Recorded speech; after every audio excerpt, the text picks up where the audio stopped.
If you are getting a P0599 error code, this video is going to show you one practical solution to fix the error code at home. Use the Zeus app to scan your vehicle and see the error code P0599. This means that the engine's thermostat is experiencing an issue with the control voltage. Here is a simple DIY method you can try to solve this problem.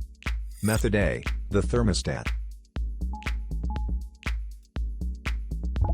In most cars, the thermostat is placed near the water pump on the cylinder head. First, carefully remove the thermostat from the engine. The engine has to be cool before attempting the process. And then install a new thermostat. To install it correctly, you need to make sure the short end goes toward the hose, and the deep end goes towards the engine. When you install it back to the engine, make sure the jiggle valve is pointed straight up to the top of the engine, so the air can get through the system. So here is one of the most practical solutions to fix the P0599 error code.